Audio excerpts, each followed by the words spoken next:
اب میں آپ کو ایک حدیث سنانے چلا ہوں جس میں ایک عجیب نقشہ سامنے آتا ہے کہ یہ مہدی جب ظاہر ہوں گے تو کس طور سے ظاہر ہوں گے، ان کے ظہور کی کیفیت کیا ہوگی، کیف یظہر۔ یہ روایت ہے حضرت ام سلمہ سے رضی اللہ تعالی عنہا، حضور کی زوجہ محترمہ ہیں، فرماتی ہیں ام سلمہ عن النبی صلی اللہ علیہ وسلم قال یکون اختلاف عند موت خلیفۃ، موت خلیفۃ، حضور نے فرمایا ایک خلیفہ کی موت پر اختلاف واقع ہو جائے گا، خانہ جنگی ہو جائے گی۔ فَيَخْرُجُ رَجُلٌ مِّنْ أَهْلِ الْمَدِينَةِ حَارِبًا إِلَىٰ مکہ، پھر مدینے کے لوگوں میں سے ایک شخص نکلے گا، بھاگے گا اور جا کر پناہ لے گا اور چھپ جائے گا مکے میں۔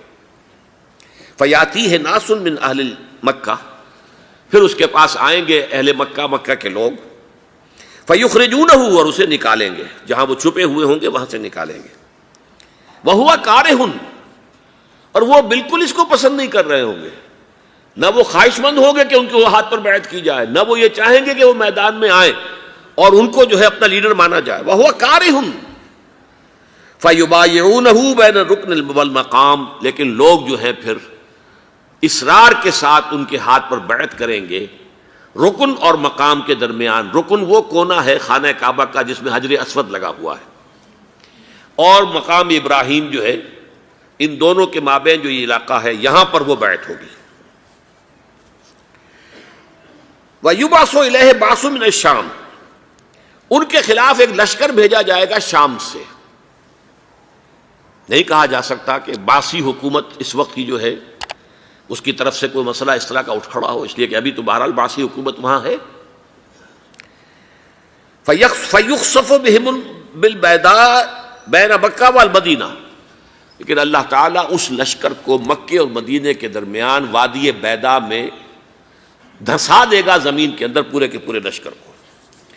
فَإِذَا رَأَى النَّاسُ ذَلِكَ، جب لوگ یہ دیکھیں گے کہ اتنی بڑی نشانی ظاہر ہو گئی، أَتَاهُ أَبْدَالُ الشَّامِ وَعَصَائِبٌ من العراق فَيُبَايِعُونَهُ، اب شام سے سارے کے سارے جو اولیاء اللہ ہیں وہ بھی آئیں گے، اور عراق سے جوق در جوق لوگ آئیں گے اور ان سے بیعت کریں گے۔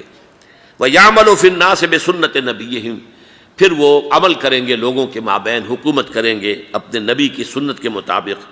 وَيُلْقِي الْإِسْلَامُ بِجَرَانِهِ، اور اسلام اپنی گردن زمین پر ٹکا دے گا۔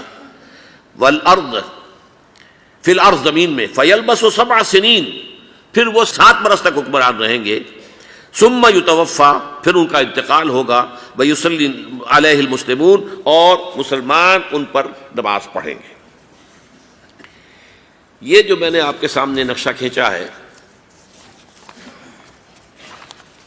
اس سے اب میں ایک نتیجہ نکالتا ہوں، اسے بھی میرا گمان کہیے، اختلاف بھی کر سکتے ہیں آپ، اگر اس کو وزنی سمجھیں تو قبول بھی کر سکتے ہیں۔ وہ یہ ہے کہ میرے نزدیک ان کے ظہور کا وقت قریب ہے، اور اس کی تھوڑی سی بعد میں مجھے معلوم ہوا کہ جین ڈکسن غالباً نام ہے امریکن اس کا، جس نے یہ پیشن کوئی خبر دی تھی کہ 1962 میں عالم عرب میں ایک بچہ پیدا ہوا ہے کہ جو وہاں کا نقشہ بدل کر رکھ دے گا۔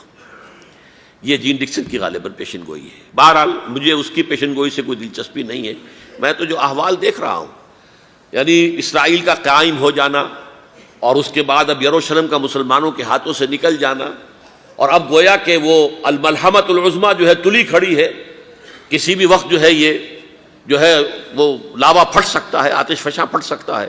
تو یہ تمام حالات ایسے ہیں کہ جن کی وجہ سے میں سمجھتا ہوں کہ ایک تو جو قرآن مجید کے اشارات میں نے آپ کو بتائے، 14 صدیاں 14 دن میں چاند کا پورا ہونا، والقمر اذا اتسق، 14 دن میں 14ویں کا چاند۔